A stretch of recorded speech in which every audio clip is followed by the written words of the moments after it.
Mirë se erdhët.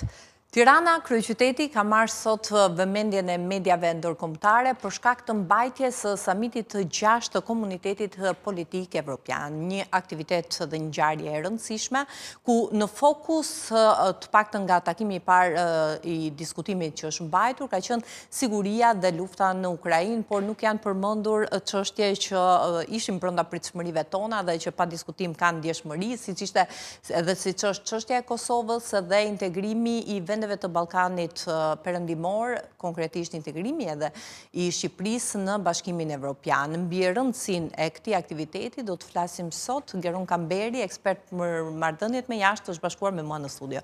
Përshëndetje dhe faleminderit për kohën. Faleminderit për ftesën.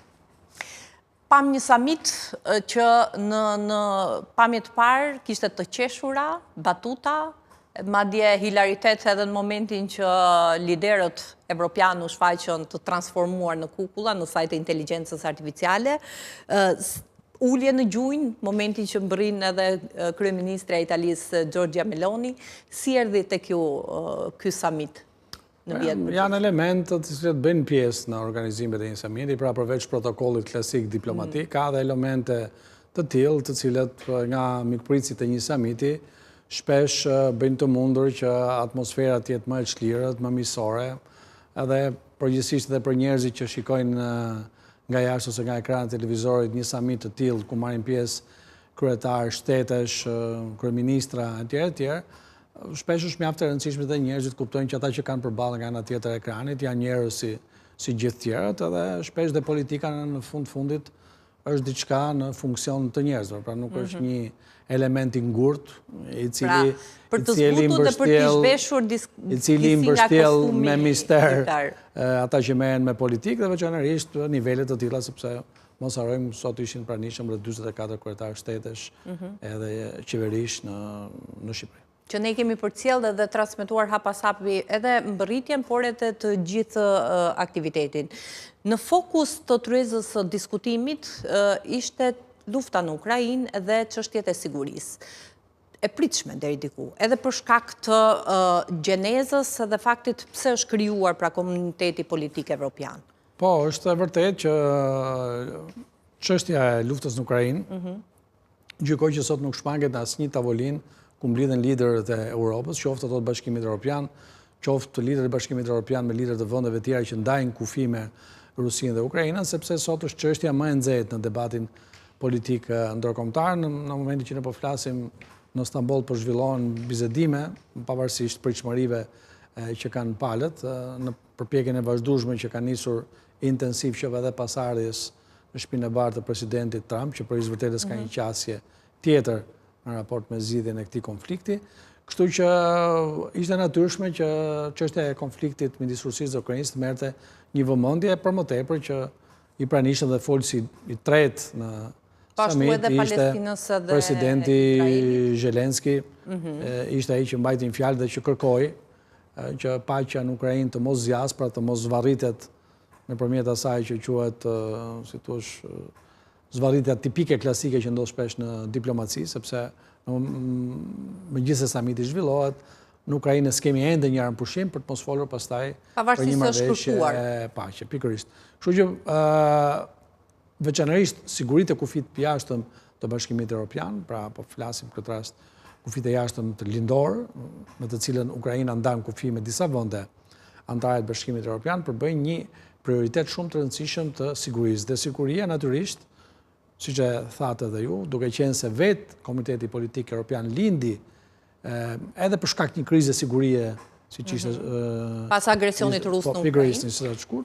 Atëherë është e natyrshme që ai të merrte një vëmendje kryesore dhe të ishte ndoshta vëmendja e parë me të cilën do merreshin liderët. Natyrisht, duke pasur parasysh se çfarë përfaqëson Komuniteti Politik Evropian, i cili për te faktit që mbledh një numër shumë të madh, të gjithë pothuajse liderët kryesor të Europës, qofshin të Bashkimit Evropian, vendeve kandidate, të vendeve europiane që nuk janë anëtarë të Bashkimit Evropian, si Islanda, Norvegjia, Zvicra e tjerë, në fakt ai nuk ka një peshë shumë të madhe vendimarrje për të ndikuar. Natyrisht është një forum, më shumë se sa për të unifikuar qëndrimet. Është një forum dialogu, ashtu siç e tha dhe presidenti Macron, një koalicion i vullnetit mirë, që të gjithë ndajnë të njëjtat vlera përse përkat paqes, sigurisë në këtë kontinent, dhe që naturisht nëpërmjet paqes dhe sigurisë mund të nxjisë pastaj edhe zhvillimin ekonomik, sepse 3 nga shtyllat mbi cilat mbështetet diskutimi në samitet e këtij komuniteti është siguria,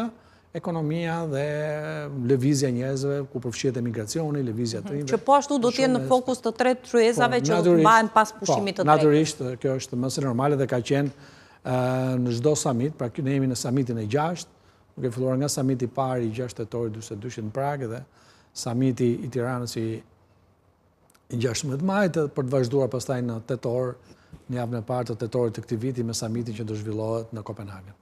Besoj keni ndjekur atë çfarë deklaruan të paktën në takimin dhe tryezën e diskutimit të zhvilluar rreth orës 14, ndoshta edhe pak më herët. Pat për te mesazheve të dhëna në publik, mesazhe të fshehura gjatë fjalës së tyre?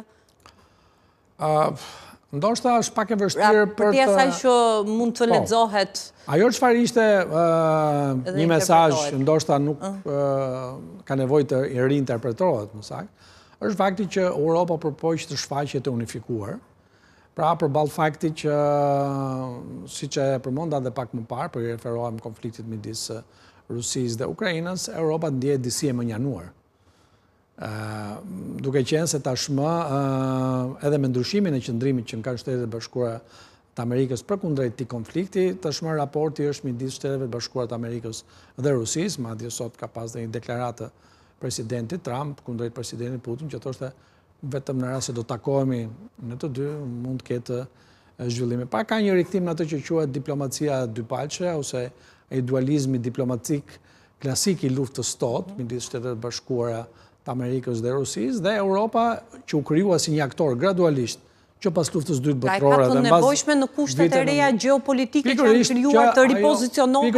Pikërisht dhe mbi këtë ripozicionim ajo të marrë dhe vlerën e saj jo thjesht si një gjigant ekonomik siç e konsideron veten, sepse siç u përmendën disa të dhëna që përmendi presidenti Macron, jemi një treg prej 600 milion banorësh me një GDP për 16 trilion eurosh. Pra janë të gjitha mundësitë që Europa të mos shihet si një gjigant ekonomik dhe xhuxh politik, po të shikohet si një gjigant ekonomik, por edhe si një institucion politik që përpiqet të rrihet të faktorizohet, të marrë rolin që i takon.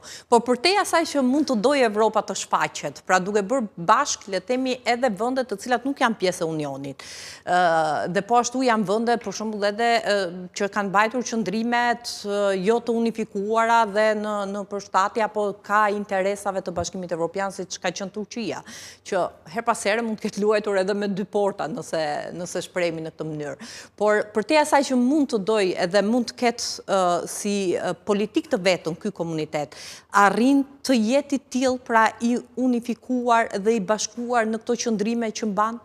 Po një nga qëllimet pse është krijuar është pikërisht ta bëjë një gjë të tillë, por brenda vetit e ka këtë lloj më thënë zakonisht kur nisen iniciativa të tilla, nuk nisen me parimin që të jenë suksesshëm ashtu siç nis një biznes për cilën ti merr një kredi në bankë dhe duhet të jesh patjetër i suksesshëm sepse ndryshe këtë do ta tregoj dimësia. Se si do jenë iniciativa të tilla dhe zakonisht kështu kanë dhe formate të ngjashme që janë vetëm në nivel politik, shpesh bëhet një krahasim midis Komitetit Politik Evropian apo po them G7-s apo G20-s, pra ku mblidhen vende të rëndësishme me peshë në politikën botërore, qoftë atë ekonomike, diplomatike apo ushtarake.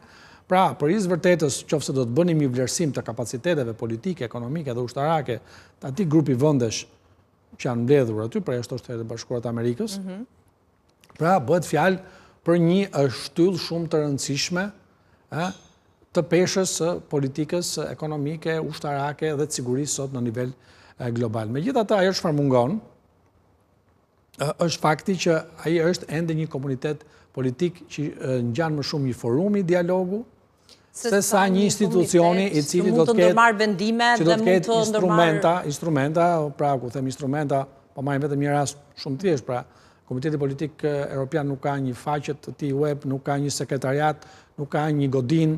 Pra, është një iniciativë e presidentit Macron, siç e përmenda lindë një rrethanë të caktuar, pra e prodhuan rrethanat natyrisht edhe një dëshirë e presidentit Macron për të qenë, si thua, për të nxjerrë vazhdimisht risi të Tilla ti takojnë mjaft koncepte si autonomia strategjike, Komiteti Politik Evropian, strategjia e zgjerimit me faza, vetë strategjia e zgjerimit. Në gjykimin tuaj si ekspert, janë të efektshme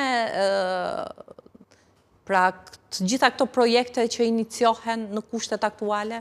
Apo janë humbje kohe dhe të reqje vëmendje? Natyrisht, për të gjykuar mbi efektivitetin e tyre thash, në për gjykuar mbi efektivitetin e tyre. Do t'jetë koha që natyrisht koha, por nuk përdoren të njëjtat instrument që ne gjykojmë investimin që bëhet diku tjetër. Në politikë dhe veçanërisht në politikën ndërkombëtare janë disa elementë të tjerë. Pra, zakonisht të tilla iniciativa maten me faktin që megjithëse ka një ndryshim dallim brenda vendeve të ndryshme, to janë forume ku përpiqet të unifikohen, qoftë nëpërmjet një deklarate kur miratohet, qoftë nëpërmjet faktit që merren angazhime për iniciativat përbashkëta.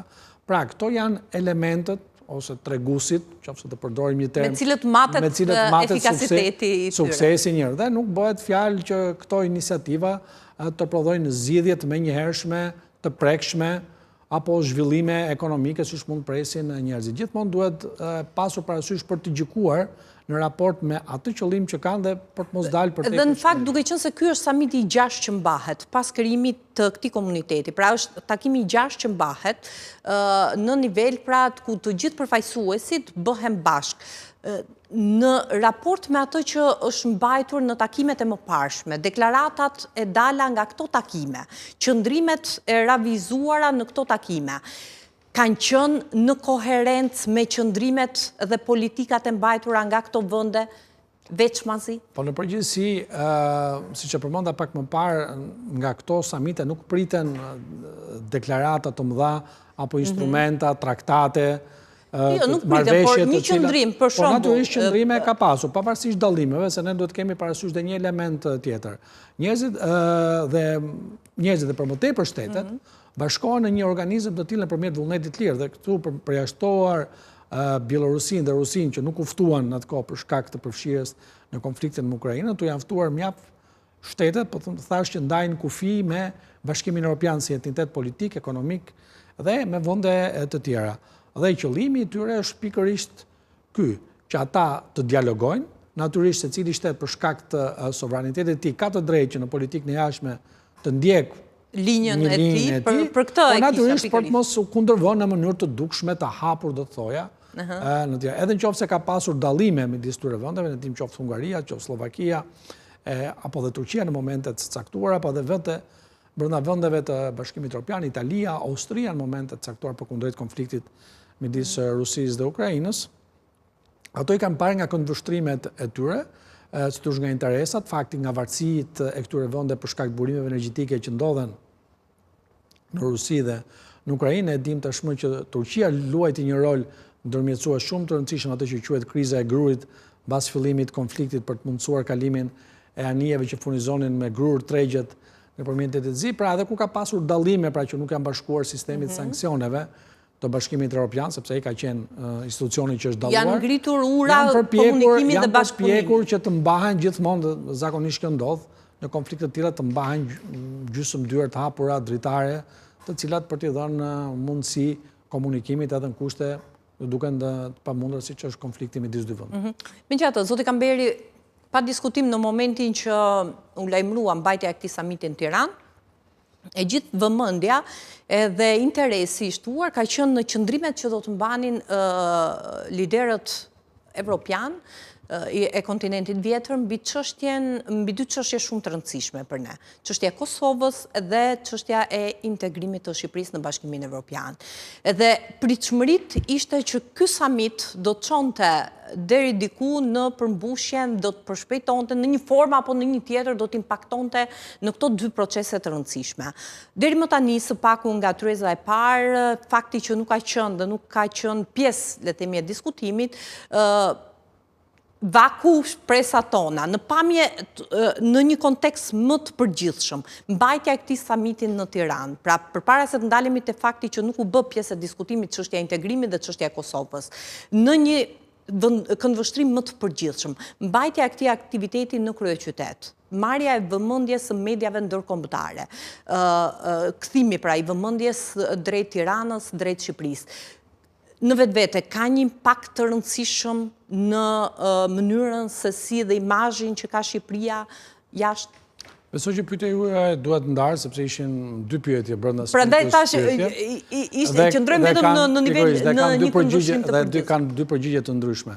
Për sa i përket asaj që thatë ju që pse nuk përfshi ndoshta çështja e Kosovës apo dhe politika e zgjerimit të Bashkimit Evropian përkundër Ballkanit Perëndimor, unë e theksova edhe pak më parë, ky forum ose ky format dialogu politik nuk më përsipër të trajtoj çështje që trajtohen në nivele të tjera. Pra, politika e zgjerimit Bashkimit Evropian përkundër vendeve të Ballkanit Perëndimor, po tashmë edhe përmjet Ukrainës dhe Moldavisë që kanë marrë statusin e vendit kandidat, trajtohet në formatet e Bashkimit Evropian, që ka politikë saj zgjerimin drejt vendeve të tjera. Është procesi i Berlinit tashmë një proces që bën mbi 10 vjet që mban një dialog të vazhdueshëm midis Ballkanit Perëndimor dhe Bashkimit Evropian, ato që quhen samitet e Berlinit, ashtu siç kemi pastaj edhe samitet e BE-s bashkë me Ballkanin Perëndimor, njëri për cilëve u zhvillua para 3 vjetësh edhe në Shqipëri, pra në 2022, në tetor të 2022. Pra në një farë kuptimi, unë do të thoja që edhe me komunitetin politik evropian, presidenti Macron, po edhe Këshilli Evropian, është përpjekur ta ndajë këtë aspekt. Pra të mos ketë objekt i këtij komuniteti. Ai është më shumë një pra, sepse numri i shteteve që marrin pjesë, aty e tejkalon politikën e zgjerimit që përgjithësisht vetë si përket vetëm një grupi vendesh brenda atij komuniteti. Dhe aty trajtohen 3 çështje siç thash unë, pra siguria, ekonomia dhe emigracioni, që janë çështje që u përkasin të gjithë këtyre vende, për më shumë se 40 vende që janë pjesë atij komuniteti. Ndërsa përsa i përket rëndësisë që ka për Shqipërinë, natyrisht një aktivitet i tillë, mund ta rëmbente vëmendjen Shqipëria në këtë drejtim. Shqipëria për vërtetës, ky është aktiviteti i katërt, qoftë se kujtojmë samitin e Berlinit që u zhvillua në Shqipëri, samitin midis Evropës, vendeve të Evropës Lindore dhe Ukrainës që u zhvillua në Tiranë, apo samitin e BE-s dhe Ballkanit Perëndimor që u zhvillua në 2022. Pra, qoftë se do marrim vetëm një harë kohor për 3 vjetësh, Shqipëria ka zhvilluar edhe 4 samite ndërkombëtare dhe deri diku po them ka hyrë edhe një lloj palestre kështu të organizimit samiteve, sepse ato krijojnë edhe një lloj eksperiencë dhe natyrisht thash nga i pari deri tek i katërti imazhi i Shqipërisë, ne tash më duhet ta pohojmë këtë. Shqipëria ka qenë një vend që ka pasur probleme të dukshme me imazhin e saj. Edhe kjo mund të shënojë një pikë dhe kjo është shumë e rëndësishme. Pra jo vetëm turizmi, por edhe fakti që Shqipëria në 3 vjet ka pritur 4 samite ndërkombëtare që kanë dhe vëmendjen e medias ndërkombëtare, praninë e personaliteteve më të larta të vendeve të ndryshme, pra si thua shërben, është një efekt i drejt për drejt dhe jo i drejt për drejt mbi imazhin dhe mbi faktin që Shqipëria ka kapacitetet e saj të organizojë samite në nivele të tilla pavarësisht infrastrukturës që ne kemi që detyrohet. Ja kemi dalë. Sot ishte edhe ditë sfiduese, ishte ditë me shi, por gjithsesi aktiviteti besoj ka shkuar mirë deri më tani. Por ne mund të ndodhë, sepse historiku tregon që Shqipëria në momentin për hapjen e negociatave veto e ka marrë nga disa shtete. Kujtojmë Holandën, kujtojmë Greqinë, të cilat janë shprehur kundër edhe për shkak të rrethanave të kohës, pra apo raportit politik ndërmjet vendeve në momentin që është dhënë veto kundër antarësimit të Shqipërisë apo hapjes së negociatave me Shqipërinë. Kjo i zbut deri diku këto qëndrime? Pra, këto samite, këto takime në këto nivele i zbusin qëndrimet e palëve, apo sërish standardet janë pa kompromis, standardet janë të pa negociueshme? Po, natyrisht Shqipëria nuk është se i ka zhvilluar këto samite për shkak se, si thua, në veçorie politike, por Shqipëria ka pas raste që është vetë ofruar për të organizuar samite të tilla. Po them, në rastin e Komunitetit Politik Evropian, do jenë disa vende që do të organizojnë samite të tilla, sepse formati është që gjatë pranverës organizohet samite në një vend jo antar të Bashkimit Evropian, dhe në këtë rast në samitin e parafundit qeveria shqiptare u shprehu dëshirën që samitin e radhës ta organizojë ajo, ndoshta në samitin që do zhvillohet në Danimark në 2 tetor të këtij viti do kemi një vend tjetër jo antar që do shpreh dëshirën të organizojë samitin e pranverës të Komunitetit Politik Evropian për vitin 2026, kështu që mbi këtë radhë neve do të shohim edhe se si do të shkojë ecuria e vendeve organizatore të këtij samiti. Por për të rikthyer pyetjes tuaja, unë do të thoja që në rast se do ketë apo jo vende që në ratifikimin e traktatit të ndarësimit ose para se të shkohet atje, para se të mbyllet procesi negociator, mund të ngrejmë pretendime për çështje të caktuara duke përdorur drejtën e vetos, të paktën në këtë situatë që ne kemi tani nuk duket se do të ketë diçka. Gjithsesi procesi negociator s'ka filluar në kuptimin e të gjithë kapitujt. Neve kemi hapur një pjesë të grup kapitujve, presim të hapin dhe 2 tjerë deri në fund të 2025 dhe do të shikohet nga periudha kur të gjithë grup kapituj janë të hapur teknikisht për të negociuar, deri në fund të 2027-s që është objektivi strategjik për të mbyllur procesin negociator, në qoftë se në këtë harkor 2 vjeçar do të kemi pretendime nga vende të caktuara apo çështje të caktuara të cilat mund të kurzojnë mbylljen e negociatave me Shqipërinë. Ashtu si pastaj edhe nëse do të mbyllen negociatat, pra Komisioni Evropian vendos dhe Këshilli Evropian, pra samiti vendos që Shqipëria i ka përmbyllur dhe kalohet në nënshkrimin e traktatit të antarësimit të Shqipërisë me Bashkimin Evropian, procesi i ratifikimit që çdo vend antar duhet të ratifikojë këtë traktat të antarësimit të Shqipërisë me Bashkimin Evropian në çdo parlament, aty ndoshta mund kemi, urojmë që mos kemi ndonjë surprizë, sepse varet ose mund të ketë parlamente që mund të kërkojnë ta hetën referendum apo mund të kenë procedura të tjera ratifikimi. Do të shikojmë dhe dinamikën që do jetë. Ne sot jemi në 2025-ën. Ka ende rrugë. Me këtë situatë gjeopolitike dhe situatë ndërkombëtare që ndryshon në mënyrë të vazhdueshme, nuk është dashje të bësh dinamike, bësh parashikime kaq afatgjata. Dikur nuk dukeshin afatshkurtra, 5 vjet, por tani duken afatgjatë. Me gjitha ritme, dinamikat që po shënon.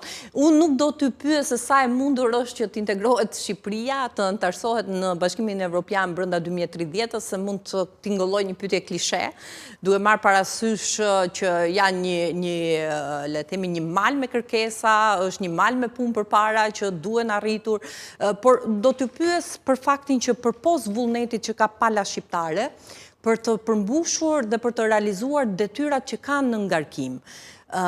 Vetë Bashkimi Evropian, a është gati dhe a e ka shprehur gatishmërinë për një zgjerim të mundshëm drejt vendeve të Ballkanit? Ne duhet të kemi parasysh që politika e zgjerimit është një instrument i politikës së jashtme të Bashkimit Evropian. Pra, që në momenti ku ka lindur si politikë zgjerimi, dhe du të kemi parasysh që politika e zgjerimit lindi pas viteve 90, deri në vitet 90, se Bashkimi Evropian si entitet u krijuar që në traktatin e Romës të 1957-s, dhe nga 1957 deri në 1992, ku mori emrin Bashkimi Evropian, Europa ishte një situatë tjetër politike, pra ishim lufta e ftohtë, antarësoheshin vetëm vendet Europës perëndimore, dhe nuk bësh fjalë për politika zgjerimi, por vetëm ftesa që ky treni që nisi me 6 vagon në 1957 dhe të rritej deri në vitin 92. Dhe madje edhe deri në 95-ën, zgjerimi ka vazhduar vetëm me vendet e Evropës perëndimore. Pra në 95-ën u përfshin vendet skandinave, që u antarësuan në një pjesë e vendeve skandinave, të cilët domos Suedia që kishin pasur një politikë neutraliteti për shkak të luftës sot. Politika reale e zgjerimit filloi mbas samitit të Kopenhagenit, në atë që quhen në 12-13 qershor të 93-shit, që përcaktohet ato që quhen kriteret e Kopenhagenit, që ishin politike dhe ekonomike. Dhe kjo rastësisht është e lidhur me faktin që pasi ra muri i Berlinit, vendet e Evropës qendrore lindore, përfshirë dhe Shqipërinë, panë si alternativën e vetme antarësimin në Bashkimin Evropian. Por nuk ishin gati, sepse për gati më shumë se 50 vjet, në qoftë se Evropa perëndimore ishte ndërtuar mbi një filozofi tjetër politike, ekonomike, sociale, vendet e Evropës qendrore lindore, përfshirë dhe Shqipërinë, kishin qenë në një regjim tjetër politik, ekonomik Këmbja do të kërkonte më shumë kohë. Dhe për këtë arsye u ndërtua kjo politikë zgjerimi me kritere dhe politika e zgjerimit ka ndryshuar kohë pas kohë, po thelbi ka mbetur i njëjtë. që vendet që dëshirojnë të bashkohen Bashkimit Evropian kanë për të plotësuar një sër kriterësh dhe standardesh në fusha të ndryshme. A do të arrijë Shqipëria të plotësojë në 2 vjet? Kjo është tjetër çështje, por ai ka më përpos politikës dhe asaj që dihet që është misioni i Bashkimit Evropian. Bashkimi Evropian besoi e ka theksuar si objektiv strategjik dhe deri tani askush nuk e ka vënë në dyshim këtë objektiv në nivel të Bashkimit Evropian. Por konteksti aktual, faktori gjeopolitik, të doja të thoja. E dikton Po jap përshpejtimin? një element në marrëveshjen e koalicionit midis Partisë Socialdemokrate Gjermane dhe Unionit Kristian Demokrat, që unë shkruaj midis kancelarit Merz dhe kryetarit Partisë Socialdemokrate Scholz, midis tjerave në marrëveshjen e tyre, u përmend një pikë që zgjerimi i arshëm, sepse atu trajtuan të gjithë pikat që do të ketë qeveria e re gjermane në mandatin e saj të arshëm, përse përket politikës zgjerimit në Bashkimin Evropian, u vendos një pikë që politika e zgjerimit do mbështetet, do të vazhdojë, por zgjerimet e reja do të bëhen vetëm mbasi të riformatohet ose të ristrukturohet procesi i vendimarrjes në Bashkimin Evropian. Sepse në një union që nga bëhet nga 27 antar mund bëhet me 29 apo me 30, procesi i vendimarrjes mund të ndërlikohet, pavarësisht se aty nuk do hyjnë vende shumë të mëdha. Pra Shqipëria bashkë me Malizinë, nëse marrin mirëqenie që do të antarësohen brenda 2030-s, për nga numri i popullsisë, ponderimi i votës që ata kanë në Shqipërinë e Bashkimit Evropian është minimal përkundrejt vendeve të tjera. Por megjithatë janë shumë elementë të tjerë që duke shtuar anëtarë të ri, ndërlikohet pjesa e shpërndarjes portofoleve, të komisioneve, pra janë disa elementë teknik, ndoshta mos keni interes për ata që na dëgjojnë, por për ata që njohin nga se si funksionon Bashkimi Evropian, është një element shumë i rëndësishëm.